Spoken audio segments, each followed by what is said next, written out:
Welcome to Open Arms, an honest conversation about firearms.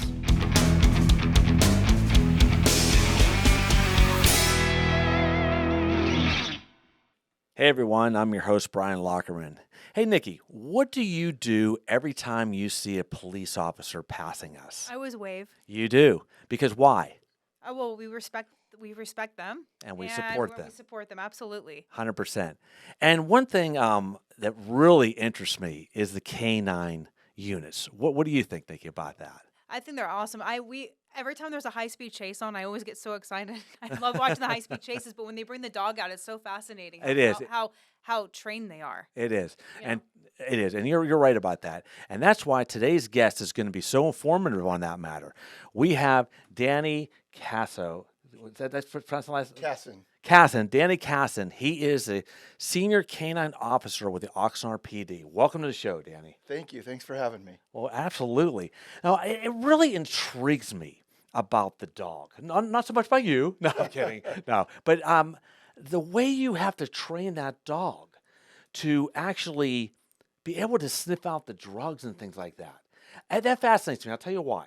So a car is full of old food and this and that, all kind of smells. But that dog can actually pinpoint if there's drugs in that car, right? Correct. And how do you do that? A lot of training, a lot of time, a lot of dog hours, a lot of man hours. Yeah. So, it depends on how green. Most of the dogs that I've had 4 working dogs.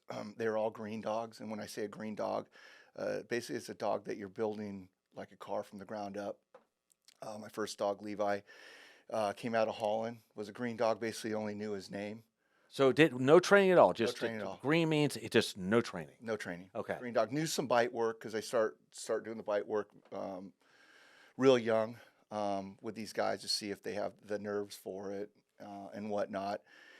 And when the dog got here, the dog was green. So we run a canine school, and our canine schools are 6 weeks. And believe it or not, at the end of 6 weeks, we have a dog that's certified down the street. Really? That quick, huh? Yeah, I mean, a lot of it goes through a lot of it depends on the process, almost like the interview process, but the testing process. Obviously, genetics plays a part in dog selection and whatnot. Of course. And you have a lot of different dogs, a lot of different breeds that do a lot of different things. And you can train a dog to do a lot of things. You see all kinds of dogs doing different stuff. And I always tell people, there's in what we do, there's one thing that you can't train in a dog, and that's courage. Either they have it or they don't. Really? And you can tell that when you first get a dog in for training? Well, not always, but that's part of the testing process as we're doing selection. Very interesting. With a dog is, we do some courage testing on the dog. And then, we jump into canine school. And the first thing you do is, you start working on your obedience and the dog's nose, because the dog's nose is our bread and butter. Yeah, exactly. For everything. Everyone always, when they think of dogs, they think of, the dogs are sniffing for drugs. But for us in Oxnard, all of our dogs are what we call multi-purpose or dual purpose. So our dogs are all narcotic trained, and they work patrol. So they search for people. We're attached to a SWAT team. So people think, the dogs are looking for drugs. Well, that's just part of the job, but a lot of times we're looking for people that are hiding from us. Exactly. Now let's go back. How did you ever get into this? I've always had a love for animals. Yeah. Growing up, and it's crazy. So when I was a kid, I started out. I had a pet rat.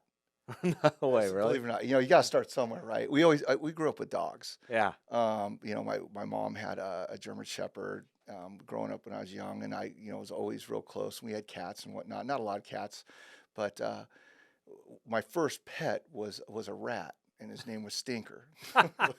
That's awesome.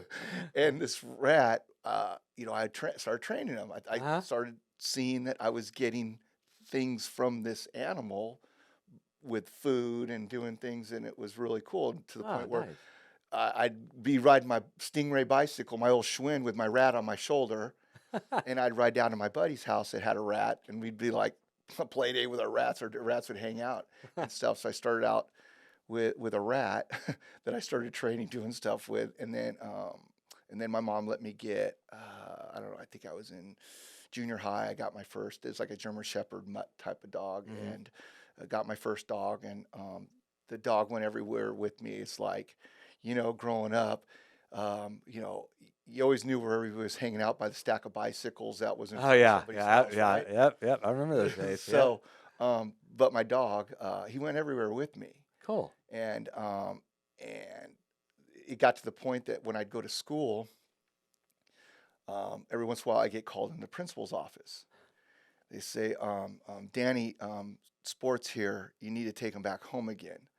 So what would happen was there's times after I left for school, he was hopping the fence and showing up at the school looking for me. And Oh, wow. I truly believe a lot of it is like, dogs work on odor and nose and Yeah. and stuff like that. And so that was like my so I kind of really always liked being around animals That's and awesome, stuff. man. And then, believe it or not, my younger years, I mean, I raced motocross for a long time. So did I. That was So my did I. that was my thing. Love it.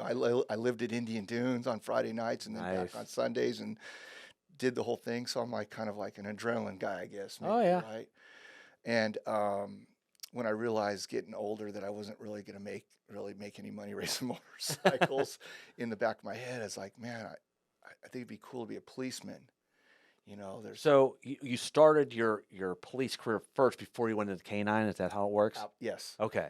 So the way it works for us, it used to be you had to have 3 years on the job before you could put in for a specialized assignment, Oh, gotcha, like okay. SWAT or canine or something like that. I think now we've lowered it down to 2 years because we've gotten so young with the officers and whatnot. So yeah, I just as I got older and got mature, I was like, man, I always like a challenge, and I don't sit still very long. I like to be doing something different, and in law enforcement, every day is different. You're not going to the same office, the same desk, the same chair. Yeah. You have a different challenge and a different task I every can see day. that. So I was like, man, I want to be a policeman. And so I just started pursuing it. And I knew right when I get on, you always think, man, I want to do this assignment or I want to do that assignment. And everybody thought I was going to be like a motor cop on a motorcycle. Oh because yeah, motorcycle. Yeah. everybody knew I had a background in racing Uh-huh. motorcycles. I go, man, I have no desire to do that.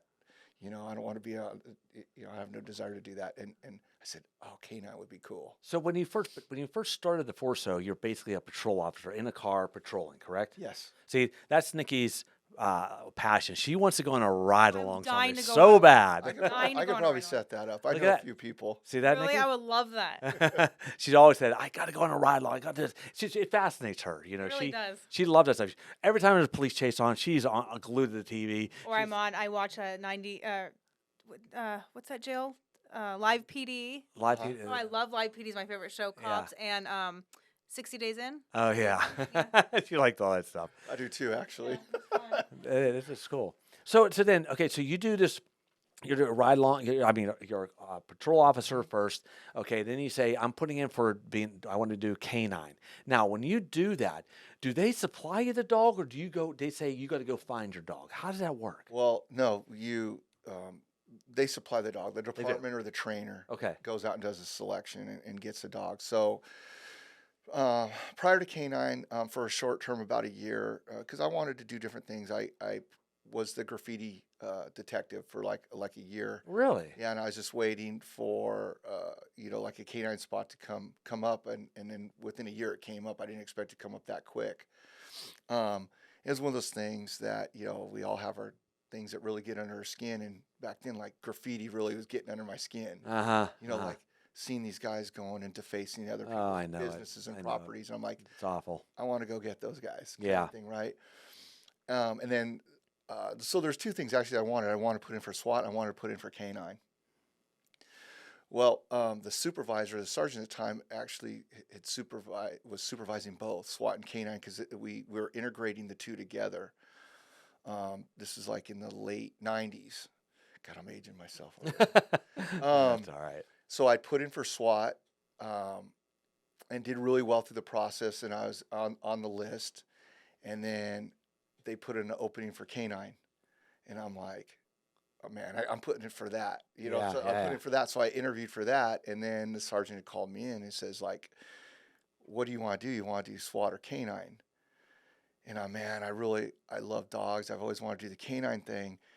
And he says, well, I'm gonna let you in on something. He's like, we're going to be integrating SWAT canine into SWAT, so that the canine teams are going to be part of the SWAT team. So Oh, you're going to nice. kind of get the best of both worlds. Gotcha. And I'm like, well, I wanted a dog anyway. Yeah, yeah. So like, you can take me off the list for the SWAT, and I want to do canine.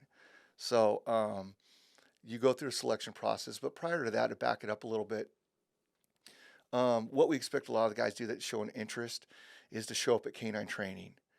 And they'll be like our decoys. We call them decoys, and we'll have them go and hide for us. Oh, okay. We'll have them put the big puffy, Yeah. we call it the bite suit on, Mhm. and we have them. We encourage that to come out. I'd like to have Nikki put that big bite suit on someday Okay. and let the dog bite her. I'm just messing around. So now are you already training a dog yourself at that point?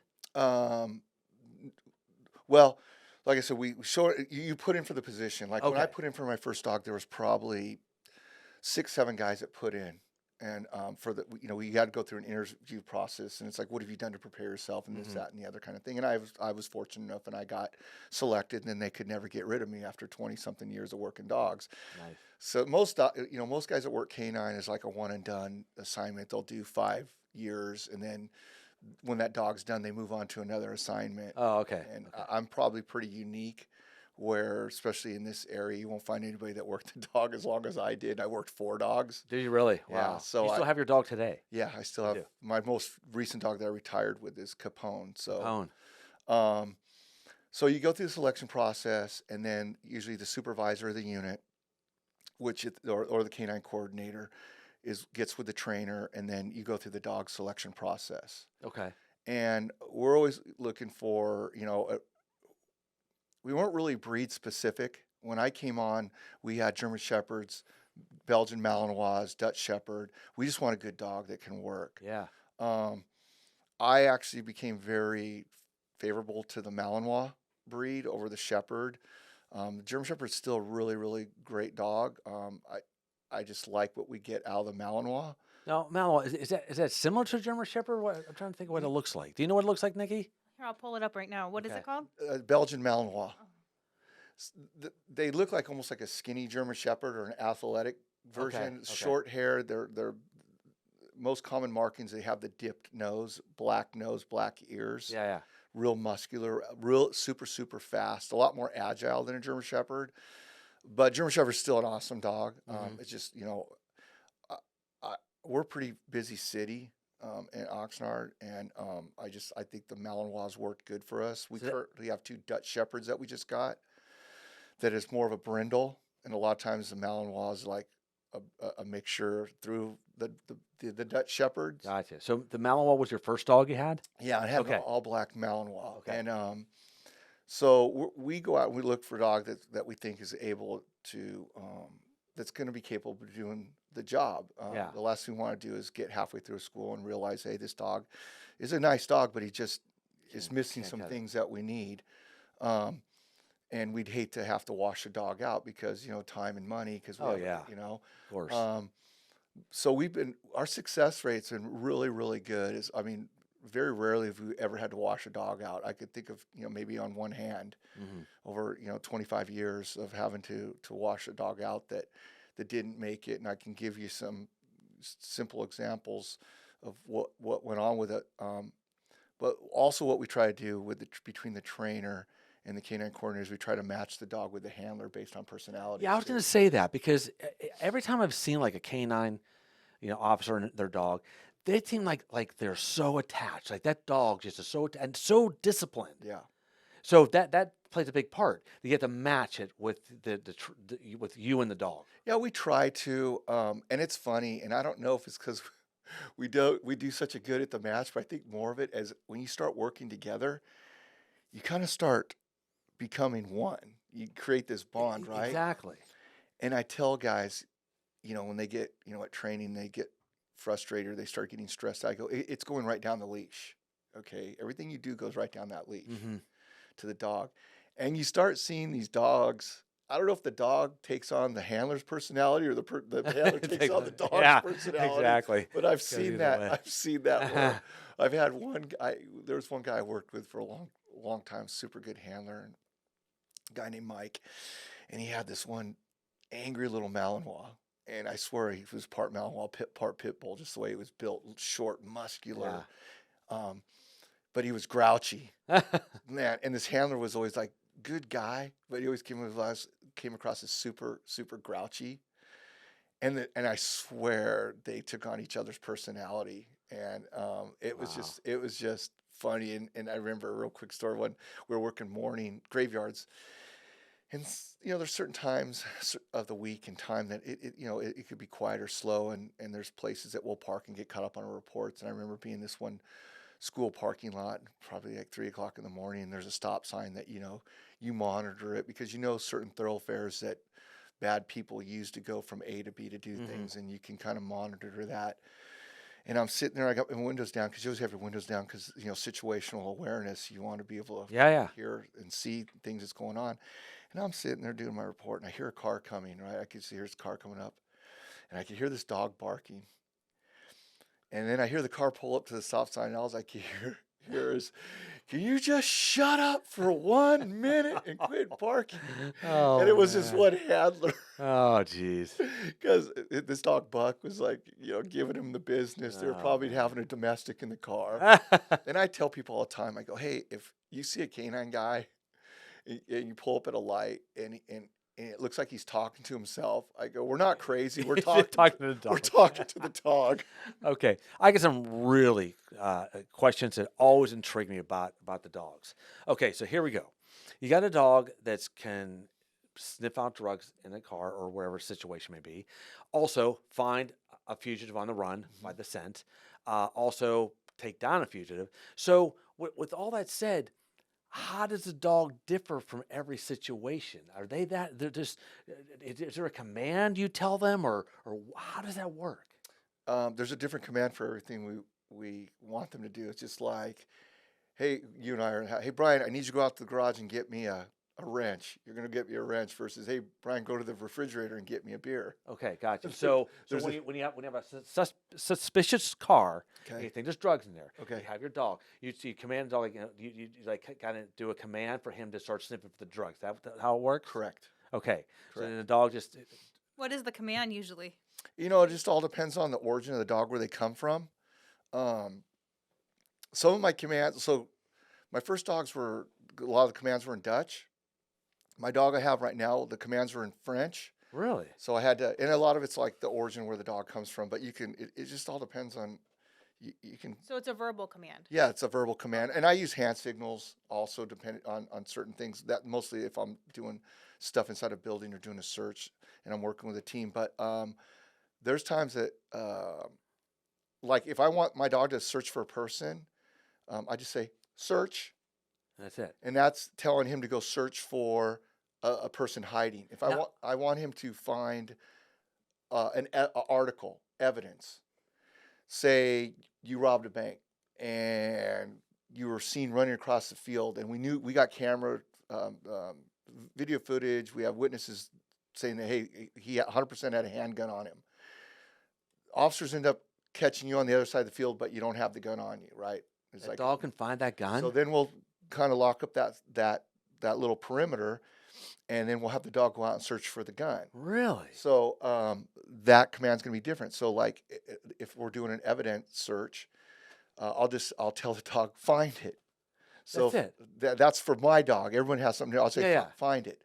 And what the dog is looking for in that case is any recent human odor that is left on the Oh, gun. yeah. Wow. So Okay. I'll say find it, and then I'll go on and I'll tell you how we kind of imprint that. We Yeah. call it Yeah. imprinting. I don't know if this is cutting out or not. Can you hear me still? Oh, I can hear you. Okay. You're good. And then if I want my dog to look for narcotics, I use and it's actually Dutch or German. I tell them Zook for Zuken.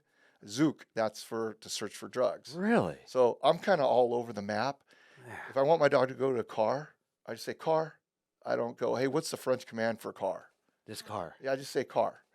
So, That's so interesting, isn't it, Nikki? Uh-huh. I mean, it amazes me what a dog can do for law enforcement.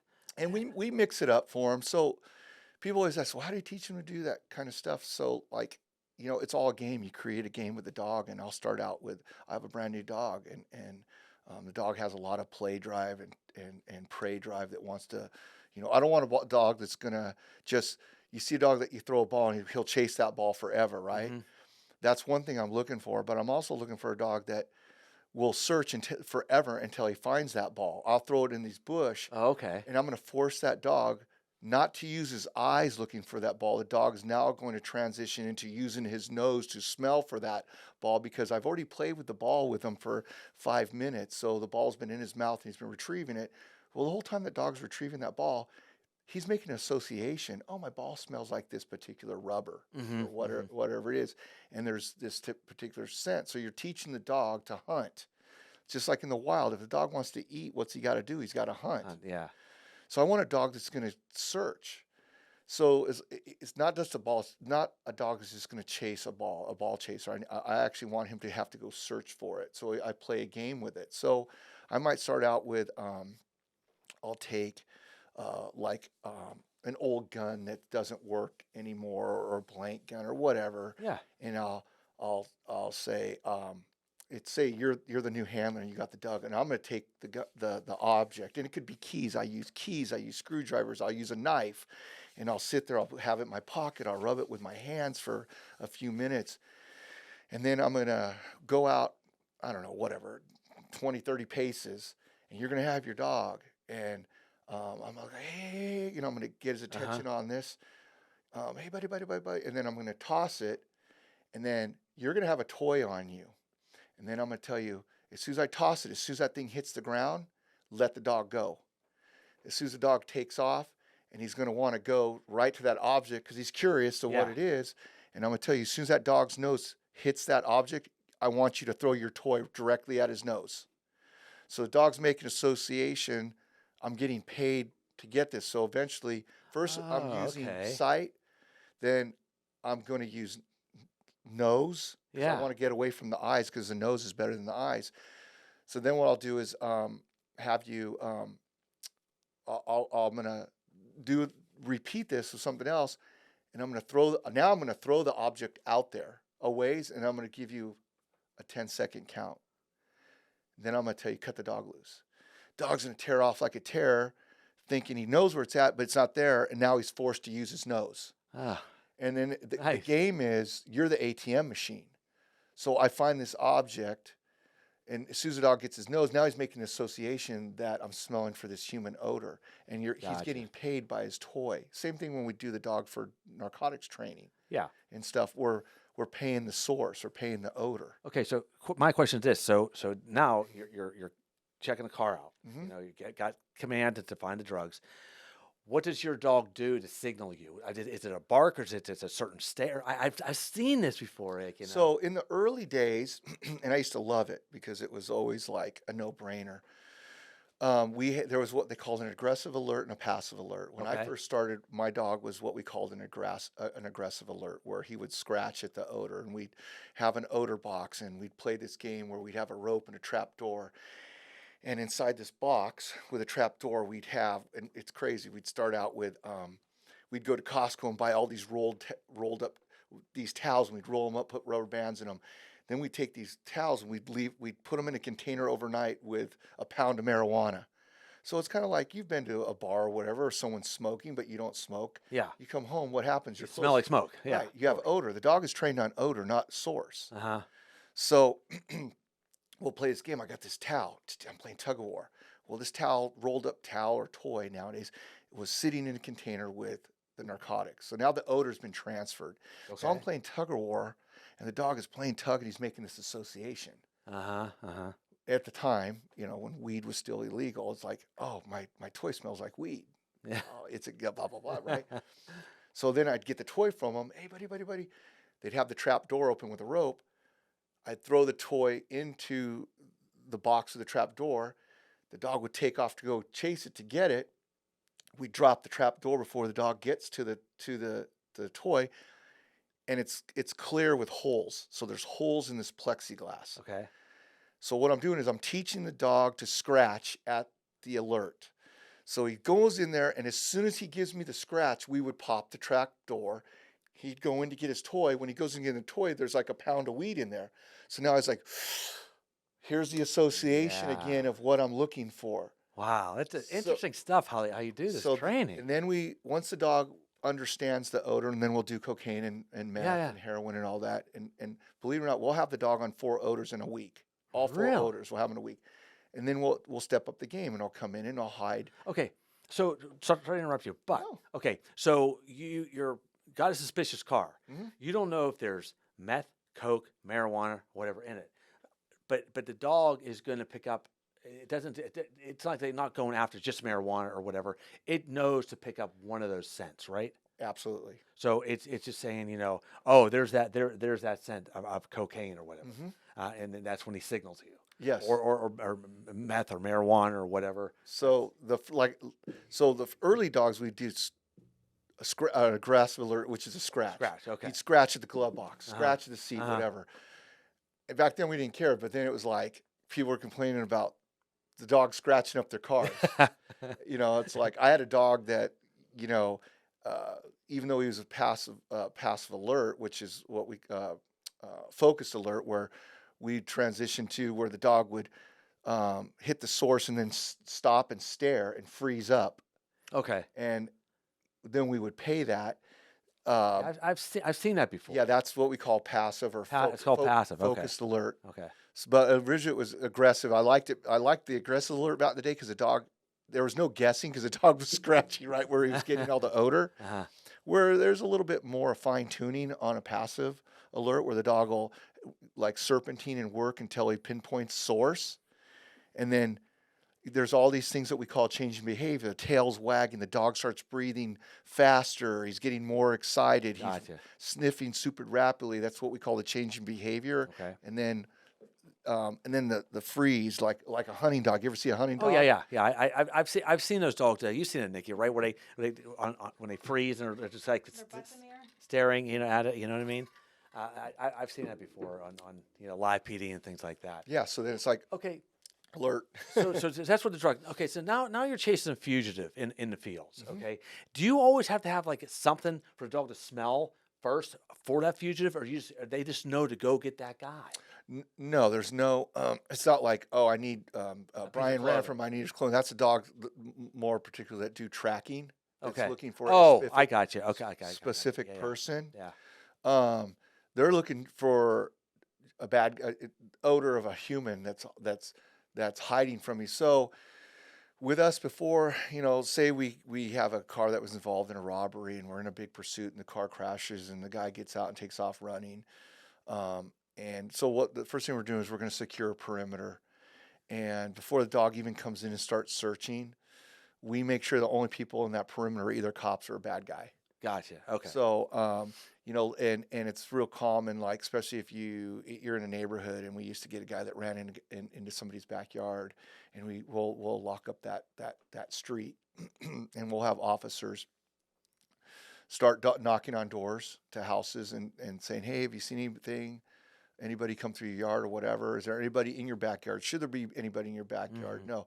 Okay, we need you to stay inside your house. Don't come out. We have a police dog on scene. We're going to be searching.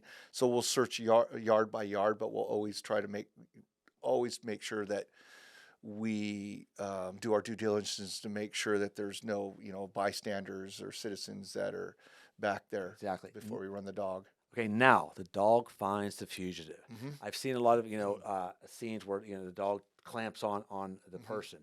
Now, is that what the dog is trained to do right away when he finds that fugitive, or is he trained to signal you guys first?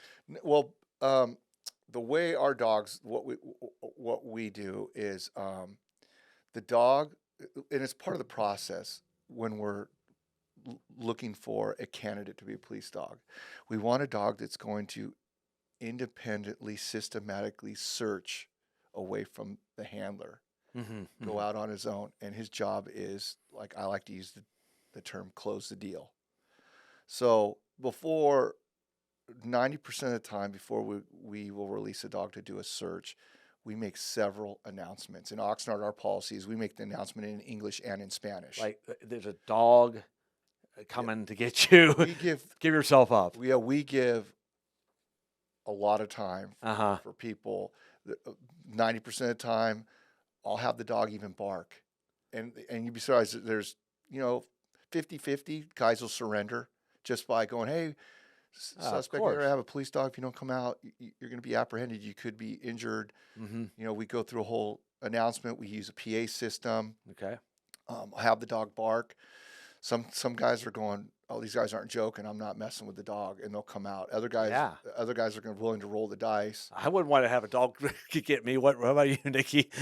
Thanks. Next time you're on the run, Nikki, you don't want that dog biting you, do you?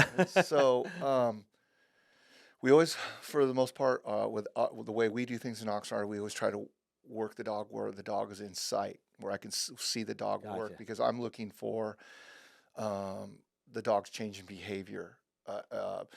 He might go, if the guy's, let's just say the guy's not accessible and I'm searching a building. Yeah. So let's say your building was broken into, I had to search it. And I always tell people to safely and systematically search this building properly. You'd probably have to take at least a half a dozen officers off the street to set up a perimeter. That's true. And search this with a cell or with a team of guys, right? You bring a dog into an equation, you use half the officers and get it done in less than half the time. Yeah, I can see that. Because a dog will tell you, like, within the first 5 minutes that somebody's there. Yep. A good dog. So It's so cool. I would set up like at your front door, and I'm looking at everything, and the dog is like a sterilizing tool for us, because I tell people the dog creates time and distance for us. Yeah. So I'll come at your front door and I look and I'll say, okay, I got 3 offices on the right and I got 2 on the left. I got one door open and the other doors are closed. You start setting up a game plan where you have guys covering, and then you have the dog start checking doors. And you're looking for that change in behavior. That is so awesome. So the dog should, like, if you're in this room and this door's closed, the dog's going to start barking. Gotcha. And before the dog even starts barking, the dog could go by your door, and all of a sudden you see this head snap. And you don't even have to be a canine handler to recognize this, what we call changing behavior. Uh-huh. All of a sudden, he goes by door number 1, nothing. Door number 2, snap. He swings back and he starts working the bottom of the seam. That's what we call the seam of the door. That's what we call change behavior. What we like is the dog to give us an alert by barking, scratching, and then once the dog does that, especially with our SWAT guys, it's like, all right, my dog just gave us an alert on that room. Now we're going to formulate a game plan. Now I call the dog back. Dog's done his job. We'll call the dog back. We'll go back to the back of the stack. And now it's the team's job to formulate a plan, call the guy out, introduce gas, flashbang, all these things to get this person to give up. So that's what the dog does if the guy's inaccessible. If the guy's accessible, I expect my dog to go in and close a deal. And people like to use the word bite. I just say I like to apprehend. I like to use the word. We don't train these dogs to intentionally harm people. Of course not. We train these dogs to grab on and apprehend and hold on to the person until we have our arrest team go in and then take the subject into custody. And as that it's like it's all synchronized. Like dancing with a partner. So it's like we do, our training is like rehearsal. And as soon as the arrest team's set and you have, less lethal coverage or lethal coverage, and then you have the handler and you go up and I'm going to go grab the dog. Once I go hands on with the dog and my arrest team is going to go hands on, we communicate that. And once they go to grab, want to go to handcuff, then I'm taking the dog off and they're taking him into custody. So everything's got to go in sync. Very cool. Well, Danny, I just really respect everything you've done being a canine officer. It sounds like there's a lot involved in it, and to dedicate yourself to that, to train the dog, to have him do all this stuff, it's just fantastic work. So you were just how many years have you been a canine unit officer? I got my first dog in 1998. Really? That's the math on Wow. Very good. Yes, I'm pretty sure. I always joke. I'm a sports guy, and like I was probably the exception. I don't think you're going to find a guy that did it as long as I did around here. I mean, I'm 60 years old, and guys didn't believe I was 60, and I was running a dog still, Good. but it kept me young. There you go. And I always joke. I go, hey, I go, I'm like the Tom Brady of handlers. Brady's got all these rings. I've had all these dogs. There you- oh, quick question. So basically, you bring that dog home every night too. That dog stays with you all the time, correct? Yes, Yeah. So it's kind of becomes part of the family, right? it's like having another kid. Uh-huh. And I tell people, and I'm serious. Like I spent more time with the dog than I did my family Really? because I go to work, the dog goes to work. I get called out in the middle of the night, dog goes with me. Yeah, that's true. When I get off work, dog comes home and the dog's with me. Constant. Yeah. Like the dog's always with me. Yeah. So, yeah, there's a lot of time spent with that animal. Well, that's good. That's you know, you have to. I mean, obviously have that kind of training, that kind of connection too, you know. It's really rewarding. And I tell these guys, man, I tell these new guys that get dogs, I say the dog's only as good as you make them, Yeah. and that dog's your business card when you hand it to it. You want people to remember what type of job you did, because dogs do a lot of good things, but they're not perfect. They're dogs, and there's make mistakes, and there's a common thing where a dog might miss something, and all of a sudden the dog becomes garbage. It's like and handlers take that personal. It's like you're talking about one of my kids, Yeah. kind of thing. But it's an animal. It's just like That's a person. true. They're not That's true. perfect. That's true. But I tell these guys they're only as good as you make them, and it's very rewarding to watch the dog get better with time. And I tell the young guys, see, you get out of canine school with a brand new green dog, you don't really see everything come together until about a year. Mm-hmm. And there's going to be days that you're going to go, oh my God, I spent all this time, and when's this dog going to get it, or it's going to be perfect or whatever. And then one day it's just going to click, and you're going to go, oh my God, all that training's paid off. Yeah. I'm and- sure it's frustrating sometimes, but No, you know what? It is. But you did it, you worked it, and I really respect you for all that. And I want to say thank you for your services for all these years. You don't have to thank me, man. It was, I never felt entitled or anything. I appreciated having an opportunity to be able to, put a uniform on and go to work every day. There you go. And, I made a decent living to be able to put a roof over my family's head and put food on the table and do things for them. So I'm very appreciative of that. And then I never took it for granted. Very good. Very good. And your the only thing you have to do next is get Nikki on a ride along, and you'll become our hero, right, Nikki? That'd be fun. Yeah, I could probably make that happen. That'd be awesome. It would make her day, by the way. Yeah. Well, listen, Danny, again, I thank you very much for coming on the show. This was very interesting. I've always had those questions. I always see that and wonder how they do that. How does that work and whatever like that. You answered a lot of questions for me today. You answered probably a lot of questions for our audience as well. Yeah. Again, thank you very much. No, I appreciate it. Let's just wrapping this up. What's future plans for Danny now? Well, I currently, before I left, they already set in place. They gave me the contract as the head trainer for Oxnard Canine Unit. So very nice. So I took over the training for that. I tell people I'm gonna be kind of selective what I do. I've had a lot of people approach me and ask me if I'd help them out with training. So I love working dogs. So I'll be doing the training with certain groups and people that would want to have me. I'm still like doing stuff with Capone. I did a commercial with him like a week after retirement. Oh, that's awesome. Yeah. Weren't you on that show? America's Top Dog. Yeah. Yeah. Yeah, America's Top Dog.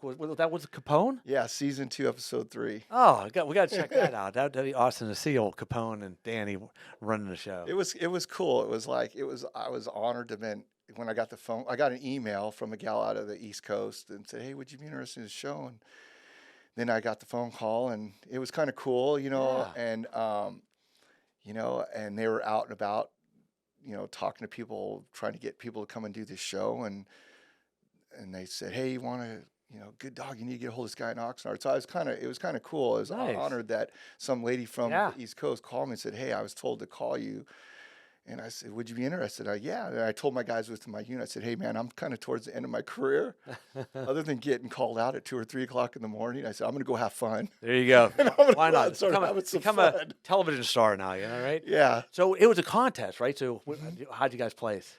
We won our episode. Did you really? Yeah. Awesome. So Capone. Yeah. we won it was really cool. And the really cool thing about it, it's just funny how things fall in. And we were kind of towards the tail end of when we had all the Antifa, BLM, and it just wasn't police friendly, man. At the time, everybody thought I was know. turning us into the bad I know those guys. days. And the first season of the show, they filmed it up in Santa Clarita. And then there was talk as it was unraveling of it was on and then it was off because you had COVID and all this nonsense. And they're saying, well, we're not sure if we're going to do it on the West Coast or East Coast. And I was like, well, I don't know if I want to fly to the East Coast with my dog. It's not really police friendly over there right now. Yeah. So I had some concerns. And then one day I was driving, down the 118 and I get a phone call. Hey, I'm so-and-so. I'm here to, I need to organize your travel arrangements for the show. And I'm like, we're going to go to the East Coast. And she's like, no, we're going to film it here in the West. We're filming it in California. Oh. And I'm like, cool. I'm like, all right, cool. What, are you going to send me a helicopter? How we do? Yeah, there you go. And I go, I'm in California. And she goes, oh, that's right. I go, well, where are you guys filming the show? And she goes, do you know where Simi Valley is? And I go, I was raised in Simi Valley. I go, I'm on the 118 right now going to Costco. Oh, my God. And so right where they filmed it, way back in these hills, I used to ride my motorcycle back there. And it was just crazy how it kind of fell together. And it was just like a super cool experience. And, once you see the show, there's an obstacle course and some things that you had to do. And you're on a clock. And some of it wasn't really police related. Mm-hmm. And I think they started gearing the show a little bit towards civilian. It started out, the first season was just all policemen and then an underdog. And the episode or season I did, it was mostly civilian dogs. Gotcha. And they had stuff where your dog had to press a button to make a door drop so you can get up the ramp. And I told one of the producers, I go, I don't know, in police work, I've never had to teach my dog to press buttons before, but they kind of gave us an idea of things that you might see Gotcha. on the show so that you had an opportunity to at least train for it. So they gave you a list of a bunch of stuff. So right off the bat, I just started training and I taught Capone in like 3 days to press buttons. Wow. So I went to Target, those little buttons that you buy that you push on it and the light goes on. Yeah. So I bought like 3 of those and I started mounting them on boards and I taught the dog to start pressing buttons. And as he would get his paw on the button, I would pay him. I reward him with food or a toy, whatever. And he picked it up super quick. And when showtime came, he had no problem. He killed it. So is it still like on YouTube, the episode? Yeah, you should be able to find it on YouTube. We'll try to Link everything below so people can watch it. Yeah, we'll try to do that. Yeah, absolutely. Well, Danny, again, I thank you for coming on the show. It was a very interesting topic. I enjoyed it. Again, thank you for your services. Yeah, I appreciate it. Thank you so much for having me. We'll definitely keep in contact. I want to hear, what's going on with Danny in the future. Yeah. And maybe we'll meet Capone someday. Yeah, I love that name, by the way. I know. Capone. I'll never forget. Oh, yeah, there you go. There you go. That's awesome, man. I love it. Cool. Love it. All right. So, well, thanks again, Danny. No, I appreciate it. It's been a pleasure. It's been a pleasure. All right, Nikki, where can they find us? You can find Open Arms on Instagram, openarms.tv. And if you have any questions about today's show, you can send us a tweet on Twitter or X, whatever they call it now. We're at Open Arms DT. Very good. That's our show for today. And always remember, safety, family, and the Second Amendment. Have a good day.